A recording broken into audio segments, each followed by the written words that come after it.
Mesdames et messieurs, bonjour et bienvenue dans cette première édition de la journée. Sauf circonstances exceptionnelles, le second tour de l'élection du président de la République est prévu le 11 août prochain. En temps, le ministère de l'administration en charge des élections mettra les bouchées doubles pour corriger les anomalies constatées ça et là lors du premier tour. Abbas Fambougoudi Traoré. Le scrutin du 28 juillet 2013 s'est déroulé à la satisfaction générale de bon nombre d'observateurs nationaux, internationaux et de nos concitoyens. Cependant, certains de nôtres n'ont pu accéder aux urnes, soit par faute de retrouver leur bureau de vote ou par défaut d'obtenir leur carte NINA. Comment le département aborde-t-il ces correctifs exigés? Au lendemain justement du premier tour, le retrait des cartes NINA commence. Il va se poursuivre jusqu'à la veille du second tour, c'est-à-dire jusqu'au 10 août. Maintenant, ce retrait va se faire au niveau de Bamako auprès du gouverneur du district. Au niveau des cercles, ça va se faire auprès des sous-préfets. Et dans les juridictions de l'étranger, ça se fera au niveau des ambassadeurs et des consuls. Et pour certains électeurs qui avaient leur carte NINA, mais qui avaient eu des difficultés à retrouver leur bureau de vote. Nous rappelons à ces électeurs que le dispositif mis en place par la DGE reste toujours valable, c'est-à-dire à travers le SMS, à travers également Internet, et sans oublier que de toute façon, ils peuvent toujours se déplacer au niveau des mairies pour avoir les informations nécessaires sur leur bureau de vote. Au sujet des bulletins nuls enregistrés lors du premier tour du dimanche passé, l'encre utilisée serait mise en cause en partie. Nous savons grosso modo quelques raisons qui expliquent cela, et notamment il ressort qu'au niveau de certains bureaux de vote, les électeurs ont utilisé l'encre indélébile à la place de l'encre rigide. Or, bon, ces deux encres n'étant pas de même nature, naturellement, ce qui a conduit effectivement à annuler, parce que dans la mesure où on ne pouvait pas savoir celui pour qui on a voté. Donc, nous sommes en train de voir comment, effectivement, résoudre cette question-là. La Cour constitutionnelle, depuis vendredi dernier, examine la moralité du vote du dimanche passé et statue sur les éventuelles plaintes.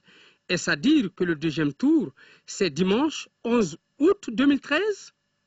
Oh, naturellement, cette question ne se pose même pas de notre point de vue. Nous l'avons toujours dit, nous sommes dans les préparatifs du deuxième tour. Et franchement, nous sommes très loin de cette question de report. Et d'ailleurs, même si on le voulait, la Constitution ne permet aucune possibilité de report du second tour d'un scrutin présidentiel. Il suffit de se reporter à l'article 33 de notre loi fondamentale. L'article 33 de notre loi fondamentale, par rapport à son dispositif relatif justement à la question du second tour, n'envisage aucunement le report. Ce que la Constitution dit, c'est que entre les deux tours, si jamais il y avait un cas de décès ou d'empêchement d'un candidat, des deux candidats qui participent à ce second tour, il y a la reprise de l'ensemble des opérations électorales. Ça veut dire quoi? Ça veut dire que d'après le texte de la Constitution du Mali, il n'est envisagé dans ce cas aucun report. Donc pour nous, le report, c'est vraiment une vue de l'esprit en ce qui nous concerne, parce que simplement c'est anticonstitutionnel. Alors que la fête soit républicaine. Tout à fait, Abbas. L'Association malienne pour le relèvement du taux de participation aux élections s'était fixé comme objectif un taux entre 15 et 30% dans le district de Bamako. Au regard des résultats provisoires du scrutin du 28 juillet, cette prévision a été largement dépassée. Un reportage de Nouhoum Sissoko.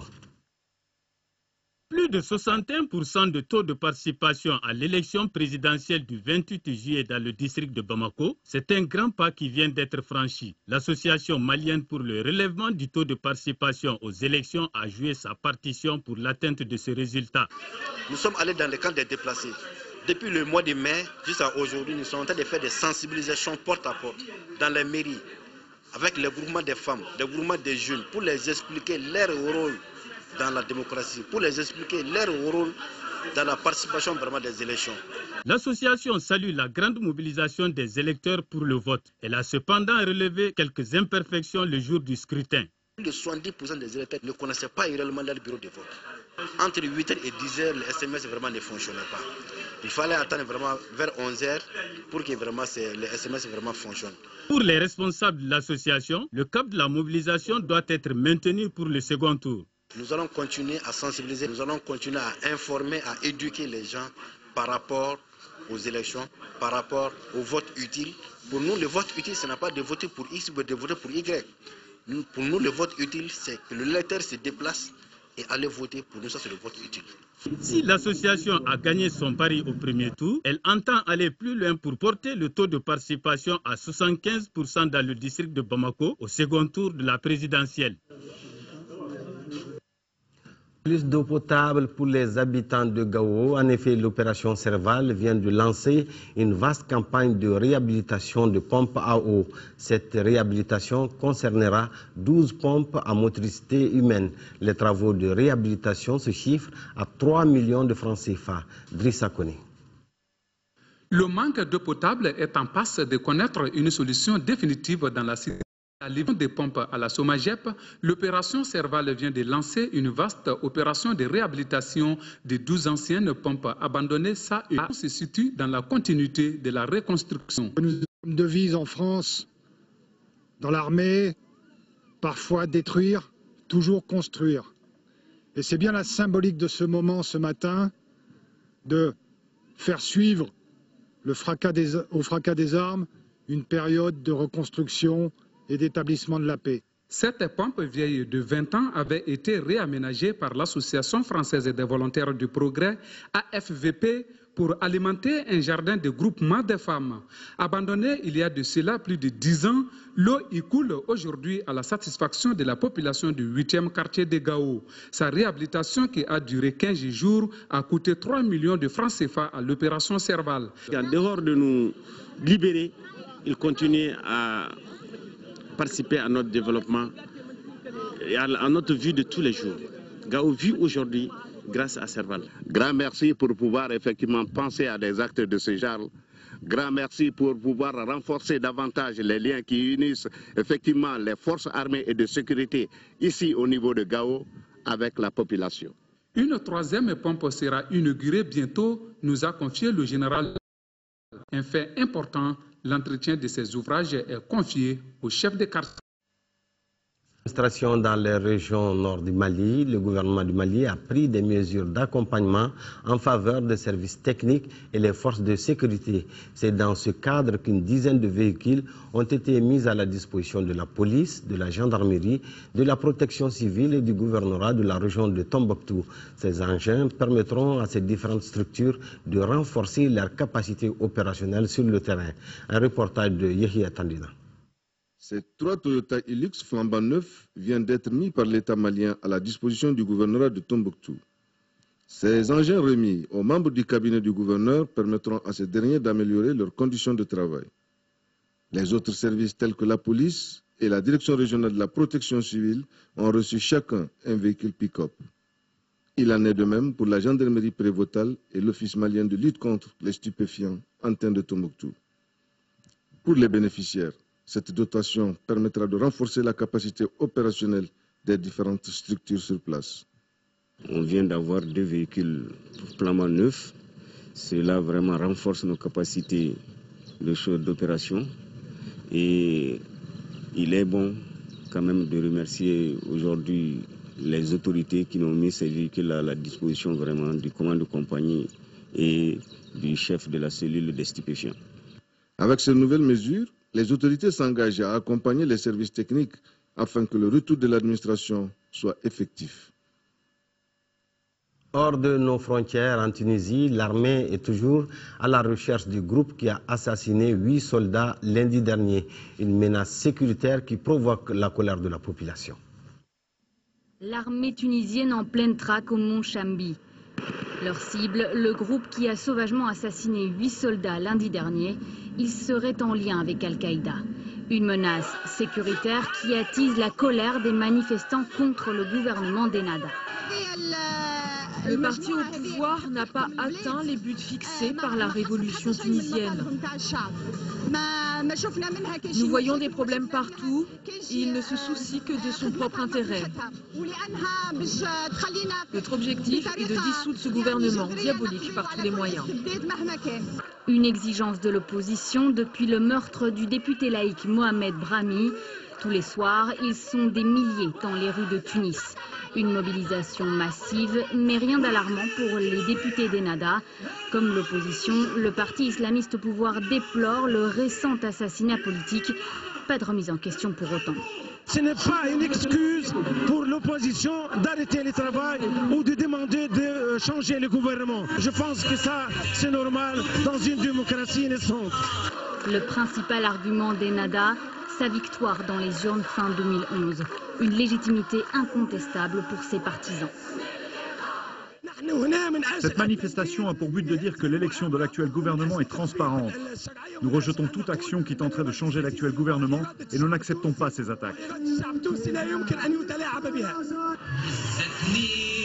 Un refus que ces Tunisiens comptent bien encore crier le soir. Et là, à une de soutien, l'option reste très mobilisée. Délestage en Guinée, grogne des étudiants au Burkina Faso et santé au Congo. Voilà entre autres sujets que nous vous proposons en résumé de l'actualité en Afrique. Des bureaux pillés, saccagés, des véhicules incendiés. C'est tout ce qui reste du siège d'électricité de Guinée. La colère des manifestants est passée par là. Depuis 3 semaines, ils protestent contre les coupures incessantes de courant à Conakry. Comment vous pouvez imaginer, dans un pays comme le nôtre, qu'il n'y a pas à ce stade d'électricité en Guinée? Combien de gouvernements se sont succédés depuis 58 ans au jour? Les émeutes ont fait 13 blessés depuis jeudi. Moi, je ne peux même plus me calmer. Au Burkina Faso, la colère des étudiants de l'université de Ouagadougou. Prévenus la veille de la fermeture de leur cité universitaire pour les vacances, ils ont dû quitter précipitamment les lieux. Bilan des affrontements avec la police, 23 blessés, une cinquantaine d'arrestations et de nombreux véhicules incendiés. Signature d'un accord de libre circulation entre le Rwanda, le Kenya et l'Ouganda. À partir du 1er janvier prochain, leurs ressortissants pourront voyager dans ces pays munis simplement de leur carte d'identité. Les touristes, eux, n'auront besoin que d'un seul visa. La Tanzanie et le Burundi pourraient à leur tour prochainement signer cet accord. Des soins gratuits pour des centaines d'habitants de Dolisie au Congo. Pour la 3e année consécutive, des médecins français et congolais se sont installés à l'hôpital de la ville. Une mission humanitaire de quelques jours pour sensibiliser et soigner des personnes souffrant de maladies chroniques comme le diabète ou l'hypertension. Les patients ont pu bénéficier d'une prise en charge et de médicaments entièrement gratuits. Sport football, Coupe de la Confédération, phase de poule. Le stade malien de Bamako reçoit aujourd'hui le club sportif Sfaxien de Tunisie au compte de la 2e journée. Les Blancs sont condamnés à gagner pour ne pas se faire distancer après leur défaite inaugurale 2-0 en terre éthiopienne. Siragatou Sissi. Depuis son match raté à Addis Abeba contre Saint-Georges d'Éthiopie en ouverture de cette phase de poule Coupe de la Confédération, le stade malien de Bamako sait désormais qu'une nouvelle contre-performance constituerait un véritable handicap pour la suite des opérations.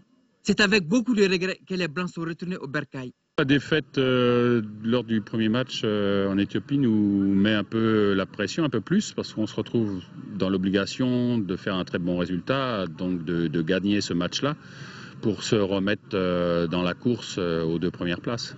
Pour sa 2e sortie ce dimanche dans la poule A contre le club sportif Sfaxien de Tunisie, le stade malien de Bamako doit se concentrer sur son sujet, se montrer réaliste, percutant et solidaire. Sans enfoncer le couteau, les supporters veulent voir le stade malien forcer son destin. Les joueurs et l'encadrement, vexés par le faux pas en terre éthiopienne, ont promis un sursaut d'orgueil à domicile. Je dirais que ça ne sera pas un match facile, parce que vu qu'on a déjà fait une défaite à l'extérieur, donc je pense qu'on va venir avec nos armes pour pouvoir gagner ce match. Le triste parcours concédé en 2012 dans cette compétition est resté au travers de la gorge. Le stade malien de Bamako a terminé à la 4e place avec 0 victoire, 3 nuls et 3 défaites. Ce dimanche, face au club sportif Sfaxien de Tunisie, le stade aura devant lui une équipe presque à valeur égale. Comme le Stade Malien de Bamako, le club sfaxien a été sacré champion et vainqueur de la Coupe nationale. Ce club régional dirigé par un entraîneur expatrié, le Néerlandais Ruud Krul, a à son tableau de chasse 8 titres de champion, 4 coupes nationales et 3 trophées en Coupe de la Confédération. Le dernier date de 2008, soit un an avant celui du Stade Malien de Bamako. On devra assister ce dimanche à un match indécis entre stadistes et sfaxiens.